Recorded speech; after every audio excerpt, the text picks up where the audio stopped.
हरिओम. योगदास श्री जय गणेश जोशी लिखित श्रीकृष्ण रात्रीचे युद्ध भाग 1.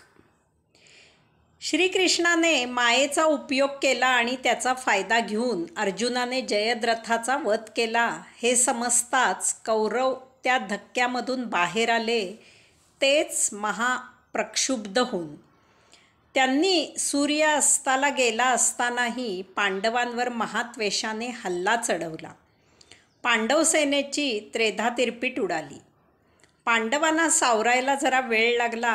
त्या अवधीत कौरवांनी पांडवांचे कित्येक सैनिक ठार केले. अशा प्रकारे दिवस मावळला तरी त्या रात्री युद्ध सुरूच राहिले. यावेळी कृपाने आणि अश्वत्थामाने अर्जुनावर बाणांची महावृष्टी केली. अर्जुन त्या बाणांनी झाकोळून गेला. अर्जुनाने अस्त्रांचा वापर करून सर्व बाण निष्प्रभ केले. त्यानंतर आचार्य गुरु कृप बाण सोडत आहेत, गुरुचा वध करू नये अशा विचाराने अर्जुनाने अत्यंत सौम्य असे बाण त्यांच्यावर सोडले. तथापि ते बाण संख्येने विपुल असल्यामुळे कृप मूर्छित झाला आणि रथातच मागे कोसळला. त्याबरोबर सारथ्याने रथ एका बाजूला नेला. ते पाहून सैन्यामध्ये आचार्य कृपांचा वध झाला असा गलबला झाला. ते ऐकून अर्जुन शोकग्रस्त झाला. काही काळ त्याने स्वतःला अनेक दूषणे देत स्वतःचीच निंदा केली आणि रथामध्ये काही काळ स्तब्ध राहिला. त्याच वेळी अर्जुनाने पाहिले की कर्ण सात्यकीकडे वेगाने जात आहे. अर्जुन श्रीकृष्णाला म्हणाला, कृष्णा, हा कर्ण सात्यकीला पीडा देईल. तू माझा रथ त्वरित कर्ण जेथे आहे तेथे घेऊन चल. त्यावर श्रीकृष्णाने अर्जुनाला अत्यंत महत्त्वाचा सल्ला दिला. पार्था, इंद्राने जेव्हा ब्राह्मणाचा वेश घेऊन कपटाने कर्णाची कवचकुंडले मागून घेतली, तेव्हा त्याबदली इंद्राने कर्णाला एक महाभयावह अस्त्र दिले आहे आणि कर्णाने त्याची नित्य पूजा करून ते अस्त्र तुझ्यावर टाकण्यासाठी जपून ठेवले आहे. यास्तव अर्जुना, तू कर्णाशी केव्हा लढाई करायची ते मी सांगेन. आज सात्यकीला कर्णाचा सामना करू दे. सात्यकीसुद्धा महायोद्धा आहे. अर्जुनाची शंका खरी ठरली. कर्णाने सात्यकीला फार पीडा दिली, त्याला शस्त्रहीन रथहीन केले. ते पाहून श्रीकृष्णाने त्याचा पांचजन्य शंख फुंकला. त्याचा ध्वनी ऐकल्यावर लांब असलेल्या दारुकाला त्याचा अर्थ समजला आणि त्याने त्वरेने श्रीकृष्णाचा रथ समरांगणात आणला. श्रीकृष्णाने इशारा केल्याप्रमाणे त्याने तो उत्तम प्रकारे सज्ज केलेला रथ सात्यकीजवळ नेला. सात्यकी रथामध्ये आरूढ झाला आणि श्रीकृष्णाच्या त्या दिव्य रथामधून त्याने कर्णाला यथोचित उत्तर दिले. श्रीकृष्णाचे भविष्य ओळखूनच सकाळी दारुकाला रथ तयार ठेवायला सांगितले होते. सात्यकीने श्रीकृष्णाच्या रथामधून कर्णाला रथहीन केले. तथापि संधी असूनही त्याने कर्णाला ठार केले नाही, कारण त्याला ठार करायची प्रतिज्ञा अर्जुनाने केली होती. त्यानंतर कर्ण आणि भीम यांचे युद्ध झाले. त्यात कर्णाने भीमाला रथहीन केले आणि कर्ण भीमाला फार वर्मी जिव्हारी लागतील असे बोल बोलला. ते सर्व भीमाने अर्जुनाला सांगितले आणि तो अर्जुनाला म्हणाला की तो कर्णाला ठार करू इच्छितो. तथापि ती तुझी प्रतिज्ञा आहे. हे ऐकून अर्जुन कर्णाच्या समीप गेला आणि त्याने कर्णाची निंदा केली आणि त्याला सांगितले की तुझा मरणाचा कालावधी जवळ आला आहे. कर्णा, मी तुझा पुत्र वृषसेन आणि तुझा स्वतःचा वध करेन. परंतु श्रीकृष्णाचे बोल लक्षात घेऊन अर्जुनाने त्यावेळी कर्णाशी युद्ध केले नाही.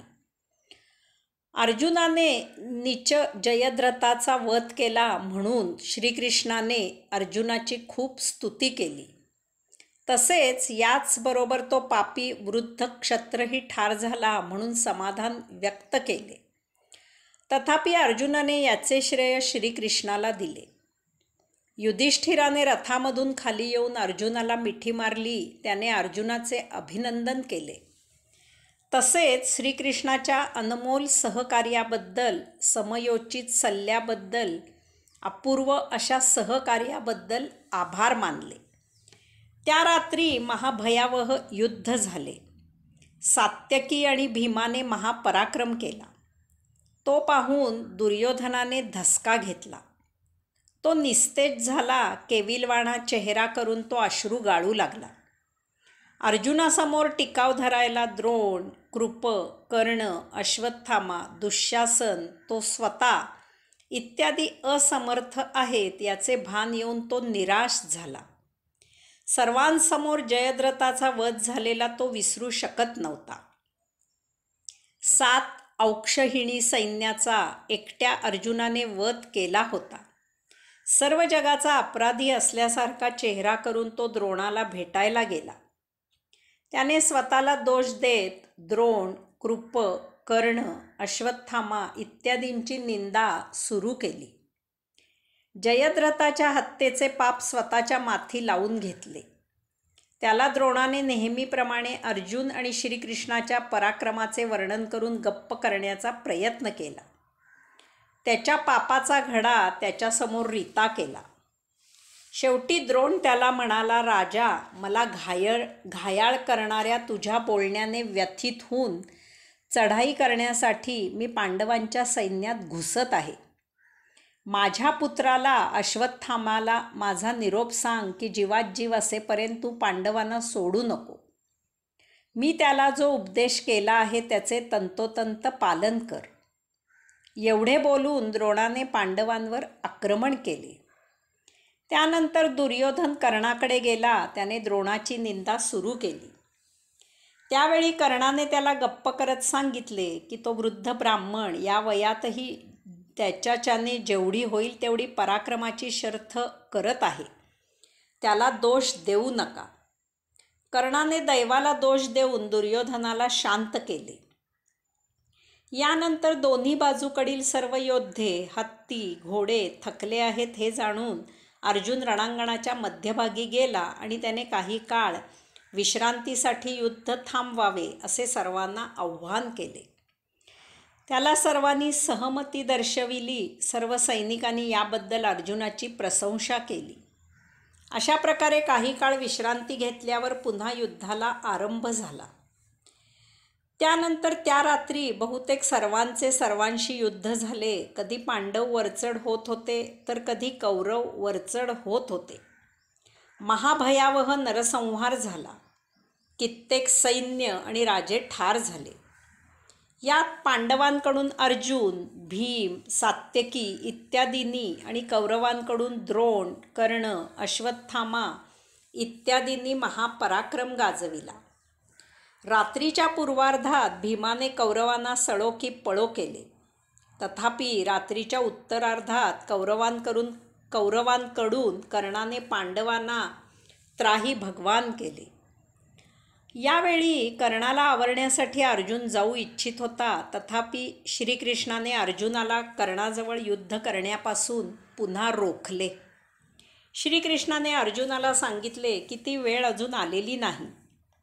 परंतु अशावेळी कर्णाला रोखण्यासाठी भीम हिडिंबापुत्र घटोत्कच हाच वीर योग्य आहे अशी श्रीकृष्णाची धारणा झाल्यामुळे श्रीकृष्णाची मंत्रणा मान्य करून घटोत्कोचाचे स्मरण केले गेले. त्याबरोबर घटोत्कच तेथे उपस्थित झाला. त्याने हात जोडून म्हटले, मी आपले काय हित करू शकतो? आपण सांगाल ते कार्य मी तत्परतेने करेन, आज्ञा व्हावी. त्याला युद्धाची सांप्रत स्थिती सांगून रणांगणावर युद्धासाठी आमंत्रित करण्यात आले. वास्तविक घटोत्कच त्या रात्री युद्ध करत होता. तथापि अश्वत्थामाच्या एका वर्मी बाणाने तो मूर्छित झाला होता. त्यावेळी त्याच्या सैनिकांनी त्याला युद्धभूमीपासून दूर नेले होते. यामुळे तो काही वेळ युद्धापासून दूर झाला होता. हरिओम.